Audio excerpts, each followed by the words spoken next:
Hello dear aspirants, welcome back to Informer Harun YouTube channel.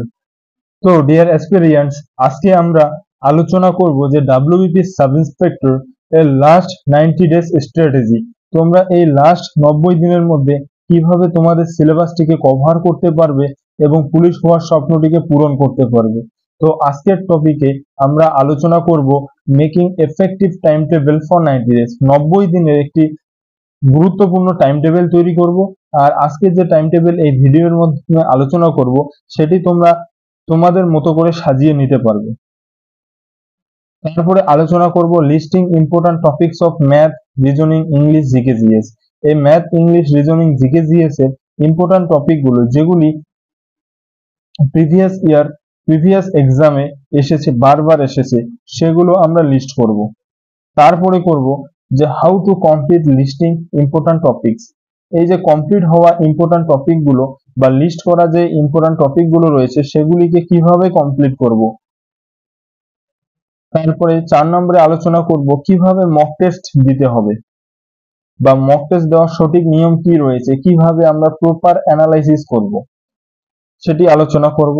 তারপরে preparation চলাকালীন কি কি ভুল করা যাবে না। আমরা যখন এই প্রিপারেশন শুরু করে দিব, 90 দিন কন্টিনিউয়াসলি আমরা পড়ব, এই 90 দিনের মধ্যে আমাদের কি কি ভুল করা যাবে না সে সম্পর্কে আলোচনা করব। তারপরে লাস্ট আলোচনা করব মক টেস্ট কোনটি বেস্ট হবে। আমরা যে মক টেস্ট গুলো দেব তার মধ্যে কোনটি বেস্ট হবে, অনলাইন নাকি অফলাইন, সে সম্পর্কেও আমরা আজকের এই ভিডিওতে আলোচনা করব। তো ভিডিওটি স্কিপ না করে তোমরা পুরো ভিডিওটি দেখবে, আশা করি তোমাদের খুব কাজে আসবে। তো চলুন শুরু করি। তো এই টপিকের প্রথমে যেটা রয়েছে making effective time table for 90 দিন। এই 90 দিনের এফেক্টিভ টাইম টেবিল তৈরি করব। তো তৈরি করার আগে আমাদের ডাব্লিউবিপি সাব ইন্সপেক্টর এর প্রিলিমস সিলেবাসটাকে দেখে নিতে হবে। প্রিলিমস এর যদি আমরা সিলেবাসটাকে দেখি তাহলে এই প্রিলিমস এর সিলেবাসের মধ্যে আমরা দেখব 3টি টপিক রয়েছে, ম্যাথ রয়েছে, রিজনিং রয়েছে, জিকে আর জিএস রয়েছে, জিকে জিএস রয়েছে। এই 3টি টপিকের উপর আমাদের প্রিলিমস এক্সাম এবং হচ্ছে 200 নাম্বারের মধ্যে। তো এই প্রথমে দেখব আমরা যে ইম্পর্টেন্ট টপিকগুলো লিস্ট করব। তো লিস্টের মধ্যে প্রথমে আসবো ম্যাথ। ম্যাথের যে ইম্পর্টেন্ট টপিকটাকে আমরা লিস্ট করব সেগুলি হলো 1 নম্বর পার্সেন্টেজ, তারপরে আমরা রেশিও অ্যান্ড প্রপোর্শন,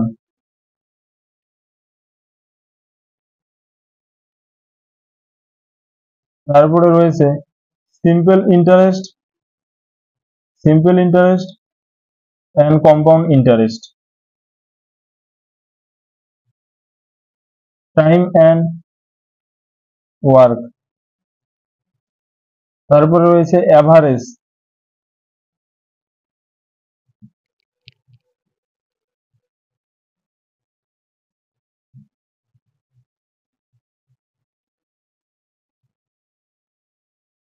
তারপরে করব টাইম অ্যান্ড ডিস্টেন্স, তারপরে রয়েছে সিম্পলিফিকেশন, তারপরে গুরুত্বপূর্ণ টপিক হচ্ছে অ্যালজেব্রা থেকে একটি অপশন এসেই, তারপরে রয়েছে লসাগু ও গসাগু।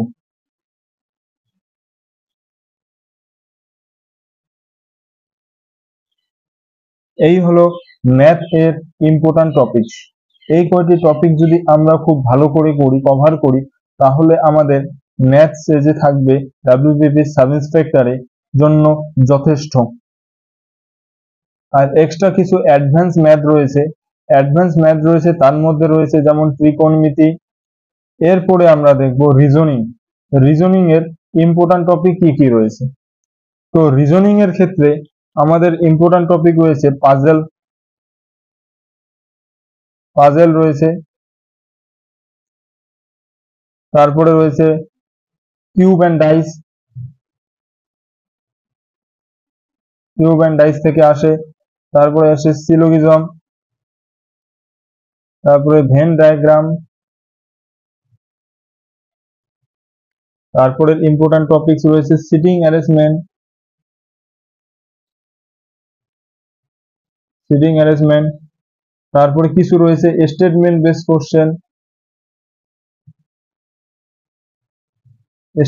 বেস কোশ্চেন, তারপরে অ্যানালগির মধ্যে বিভিন্ন অ্যানালগি আসে, ওয়ার্ড অ্যানালগি আসে, নাম্বার অ্যানালগি আসে, তারপরে মিরর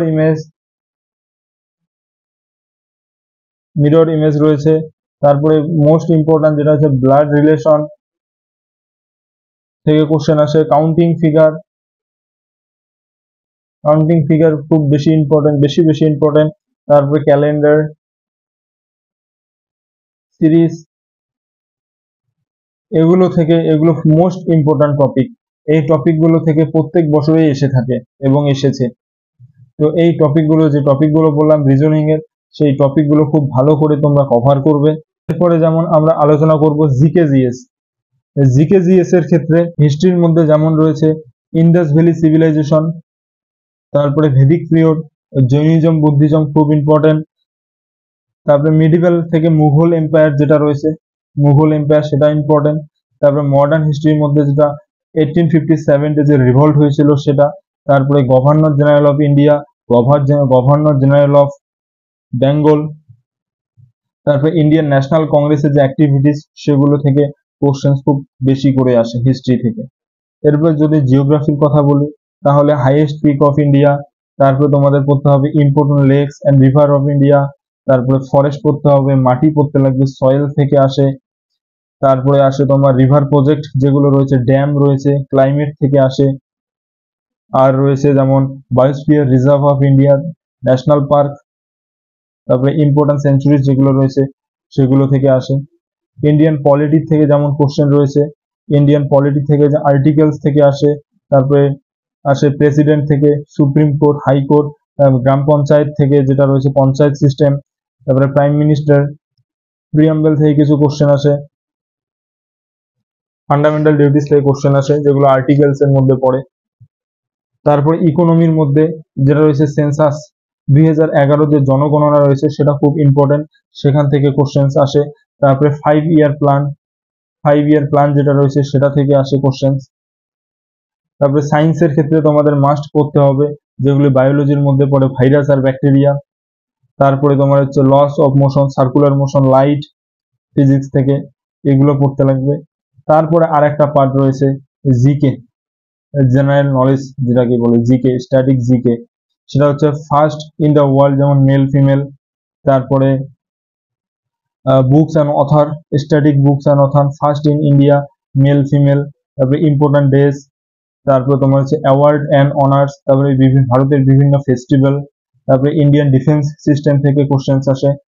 তো যেগুলি আমি বললাম জিকে এর ক্ষেত্রে স্ট্যাটিক জিকে, তারপরে হচ্ছে সায়েন্সের ক্ষেত্রে ইন্ডিয়ান ইকোনমি, অর্থনীতির থেকে, রাষ্ট্রবিজ্ঞান থেকে। এই টপিকগুলো তোমরা নোট করে এই টপিকগুলো ভালো করে কভার করবে। এবার আসবো how to complete listing important topic. এই যে আমরা যে লিস্ট করলাম টপিকগুলো ইম্পর্টেন্স, তো এগুলোকে আমরা এখন কিভাবে কমপ্লিট করব। তো কমপ্লিট করার মধ্যে আগে দেখে নিতে হবে তোমাদের কোন কোন টপিকগুলো কমপ্লিট রয়েছে। তো যদি দেখা গেল তোমাদের যে টপিকগুলো কমপ্লিট রয়েছে সেগুলোকে তোমরা শুধু রিভিশন করবে, দিনে একবার 10টা করে কোশ্চেন রিভিশন করবে। আর যেগুলো তোমাদের কমপ্লিট হয়নি তোমরা প্রত্যেকদিন একটা করে টপিক ধরবে, প্রত্যেকটা সাবজেক্টের একটা করে টপিক ধরবে এবং ধরে সেই টপিকগুলোকে কভার করবে, প্রত্যেকদিন একটা করে কভার করবে। তাহলে দেখবে তোমাদের 90 দিনের মধ্যে, 40 দিন 45 দিনের মধ্যে তোমাদের সিলেবাস কমপ্লিট হয়ে যাবে।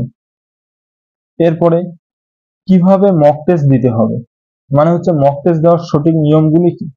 তো তোমরা যেদিন থেকে প্রিপারেশন শুরু করবে, মনে করো আজকের এই ভিডিওটি দেখার পর তোমরা শুরু করলে, আজকে থেকে টোটাল 90 দিনের মধ্যে তোমাদের সিলেবাস কমপ্লিট করতে হবে, মক টেস্ট দেওয়া কভার করতে হবে।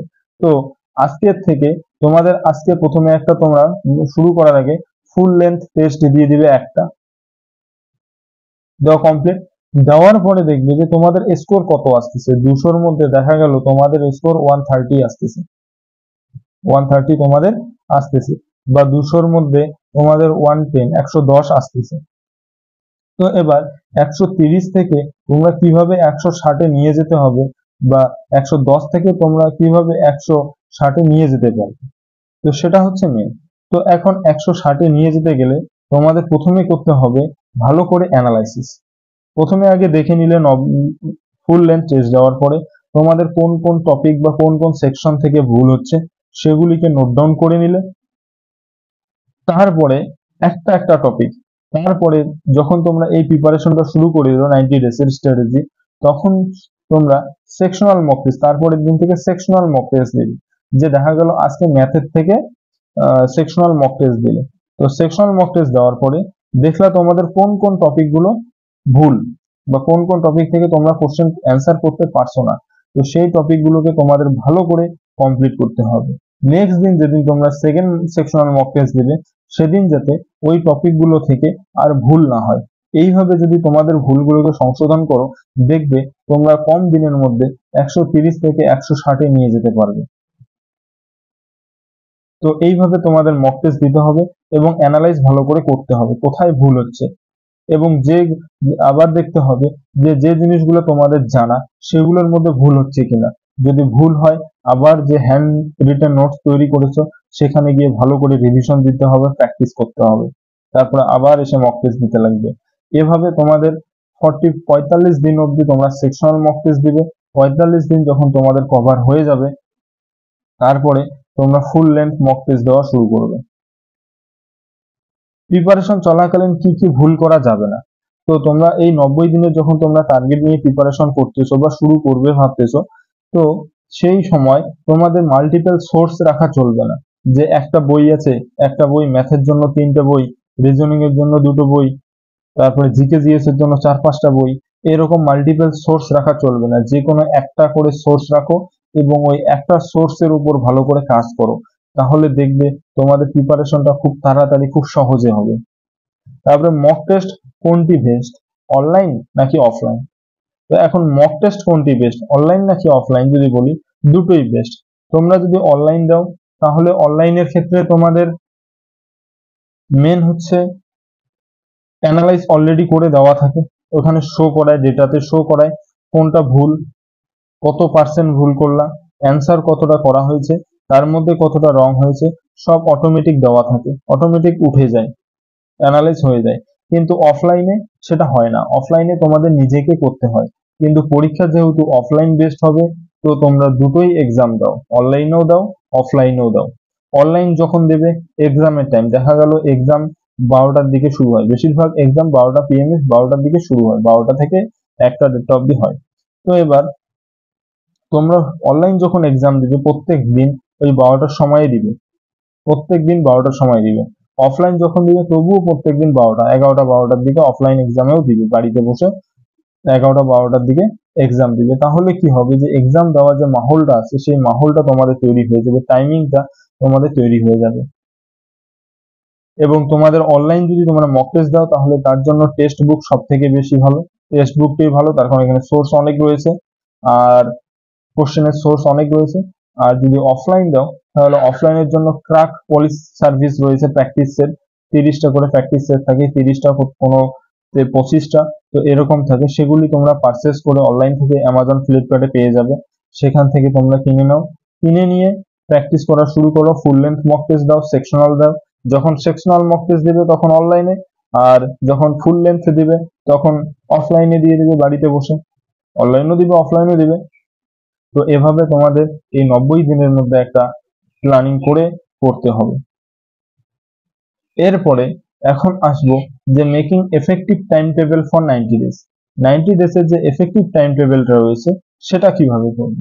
তো 90 দিনের এফেক্টিভ টাইম টেবিলের জন্য তোমাদের করতে হবে যে total 8 hours study, 8 hours study, আর প্রত্যেকটা সাবজেক্টকে 2 ঘন্টা করে টাইম দিতে লাগবে। 3টা টপিক রয়েছে, ম্যাথ, রিজনিং এবং জিকে জিএস। তো 2 ঘন্টা করে দিলে টোটাল তোমাদের 6 ঘন্টা হয়ে গেল। আর এই যে 2 ঘন্টা রয়েছে, বাকি 2 ঘন্টা তোমরা রিভিশন দিবে। যেমন ম্যাথ তোমরা দুপুরের দিকে করলে, রিজনিং বিকালের দিকে, আর জিকে জিএস যেটা রয়েছে সকালে, মর্নিং এ করলে আর নাইটে করলে, সকালে আর রাত্রে তোমরা জিকে জিএস করলে, রিজনিং বিকালে করলে, ম্যাথ দুপুরের দিকে করলে। তো 2 ঘন্টা করে তোমাদের প্রত্যেকটা সাবজেক্টকে দিতে হবে, প্রত্যেকটা টপিককে দিতে হবে, সেকশনকে দিতে হবে। আর বাকি যে 2 ঘন্টা থাকবে এগুলো রাত্রে, বাকি 2 ঘন্টা তোমাদের রিভিশন করতে হবে, ভালো করে রিভিশন করতে হবে, প্রত্যেক দিনের রিভিশন ডেইলি করতে হবে। তো আজকের ভিডিও এই অবধি। ভিডিওটি যদি ভালো লেগে থাকে তাহলে অবশ্যই সাবস্ক্রাইব করবে এবং পাশে থাকা বেল আইকনটিতে ক্লিক করবে, যাতে আমি নেক্সট ভিডিও যখনই আপলোড করব নোটিফিকেশন যাতে সরাসরি তোমাদের কাছে তাড়াতাড়ি পৌঁছায়।